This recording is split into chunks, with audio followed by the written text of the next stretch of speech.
আপনার বয়স কি ৪০ পার হয়ে গেছে? মনে হচ্ছে জীবনের সেরা সময়টা অলরেডি পার হয়ে গেছে। আর নতুন কিছু শুরু করার বয়স নেই। কেরিয়ারে বাধা, আর্থিক চাপ কিংবা চারপাশে মানুষগুলোর কথা শুনে মনে হচ্ছে সব তো শেষ। এখন আর কি হবে? তবে থামুন। একটা কথা মন দিয়ে শুনুন। আপনার জীবন শেষ হয়নি। আসল খেলাটা তো সবেমাত্র শুরু হতে চলেছে। আমরা ছেলেবেলা থেকে শুনে আসছি, যা করার ৩০ এর মধ্যেই করতে হবে। কিন্তু বাস্তবতা হলো ২০ বা ৩০ বছর বয়সে আমাদের কাছে শক্তি ছিল। কিন্তু অভিজ্ঞতা আর পরিণত বুদ্ধি ছিল না। আর ৪০ এর পর আপনার কাছে এমন এক জাদুকরী অস্ত্র আছে, যা কোনো যুবকের কাছে নেই। সেটা হলো আপনার বহু বছরের অভিজ্ঞতা, জীবনের কঠিন বাস্তবতা দেখার ম্যাচুরিটি আর সঠিক সিদ্ধান্ত নেবার ক্ষমতা। বিশ্বের সেরা অনেক সফল মানুষ কিন্তু তাদের জীবনের আসল ইতিহাস লেখা শুরু করেছেন ঠিক ৪০-এর পরে গিয়েই। তাই নিজেকে ব্যর্থ ভাবা বন্ধ করুন। ২০২৬ সালে দাঁড়িয়ে নতুন করে নিজের রাজ্য জয় করার জন্য আজকের এই ৭টি পদক্ষেপ আপনার জীবন বদলে দেবে। প্রথমত, অতীতকে বিদায় জানান। যা হাতছাড়া হয়ে গেছে, যে সুযোগ আপনি হারিয়েছেন, তা নিয়ে আফসোস করে আজকের সময়টা আর নষ্ট করবেন না। সাইকোলজি বলে, মানুষ যখন অতীতের ভুল ধরে বসে থাকে, তখন মস্তিষ্ক নতুন কোনো সম্ভাবনার পথ দেখতে পায় না। মেনে নিন, যা হয়েছে তা আপনার অভিজ্ঞতা তৈরি করেছে। এই অভিজ্ঞতাকে হাতিয়ার করেই আপনাকে সামনে এগোতে হবে। দ্বিতীয়ত, শরীরকে আপনার সবচেয়ে বড় সম্পদ বানান। ৪০-এর পর টাকা পয়সার চেয়েও বড় শক্তি হলো আপনার ফিটনেস। প্রতিদিন অন্তত ৩০ মিনিট হাঁটুন, পুষ্টিকর খাবার খান এবং নিয়ম মেনে ঘুমান।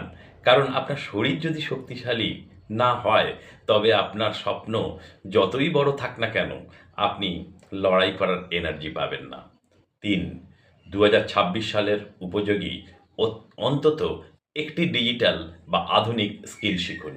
অনেকে ভাবেন এই বয়সে নতুন কিছু শেখা সম্ভব নয়। কিন্তু সত্যিটা হলো, ব্রেন কখনো শেখা বন্ধ করে না, যদি আপনি না চেষ্টা থামিয়ে দেন। এআইর এই যুগে online marketing, content creation, freelancing বা নতুন কোনো স্কিল শিখতে মাত্র কয়েকটা মাস লাগে। আপনার পুরনো অভিজ্ঞতার সাথে এই নতুন স্কিলগুলো যুক্ত হলে আপনি বাজারে অন্যদের চেয়ে বহু গুণ এগিয়ে যাবেন। চতুর্থত, উপার্জনের একটি মাত্র রাস্তার ওপর ভরসা রাখা বন্ধ করুন। চাকরি বা একটা বাঁধা ধরা ব্যবস্থার পাশাপাশি ছোট করে কোনো সাইড বিজনেসে হাত দিন। আপনি যা ভালোবাসেন বা যে বিষয়ে আপনার জ্ঞান আছে, যেমন কনসাল্টিং, টিউশন, ছোট কোনো অ্যাফিলিয়েট উদ্যোগ কিংবা ডিজিটাল সেবা, সেগুলো থেকেই দ্বিতীয় আয়ের একটা পথ তৈরি হতে পারে। ছোট করে শুরু করুন, কিন্তু আজই শুরু করুন। পঞ্চমত, অন্যের সাথে নিজের তুলনা করা একেবারে বন্ধ করুন। ফেসবুক বা সোশ্যাল মিডিয়ায় কার জীবনে কি ঘটছে, কে কত গাড়ি বাড়ি কিনলো, তা দেখে নিজের মন আর খারাপ করবেন না। তাদের জীবনের শুরু আর আপনার যাত্রা পথ এক নয়। আপনার একমাত্র প্রতিযোগিতা হওয়া উচিত আপনার গতকালের রূপটির সাথে। ষষ্ঠত, রুটিন আর ডিসিপ্লিনকে আঁকড়ে ধরুন। অলসতা বা আবেগের উপর ভিত্তি করে জীবনে চললে কোনো দিন সাফল্য আসবে না। সকালে নির্দিষ্ট সময় ঘুম থেকে ওঠা, সারাদিনের কাজের তালিকা তৈরি করা আর প্রতিদিন একটু হলেও নিজের স্বপ্নের পেছনে সময় দেওয়া, এই ছোট ছোট অভ্যাসই কয়েক মাস পর আপনাকে এক অন্য উচ্চতায় কিন্তু নিয়ে যাবে। এবং সপ্তম, আপনার চারপাশের মানুষগুলোকে পুনর্মূল্যায়ন করুন। যারা আপনাকে সবসময় টেনে নিচে নামায়, তোমাকে দিয়ে আর হবে না বলে ডিমোটিভেট করে, তাদের থেকে দূরত্ব বজায় রাখুন। এমন মানুষের সাথে মিশুন যারা আপনাকে স্বপ্ন দেখতে শেখায় এবং আপনার নতুন পথ চলাকে সমর্থন করে। মনে রাখবেন, ৪০ মানে জীবন শেষ হয়ে যাওয়া নয়। ৪০ মানে এতদিন অন্যের জন্যে বাঁচা শেষ। এবার নতুন অভিজ্ঞতায় ভর করে নিজের জন্য জয়ী হওয়ার পালা।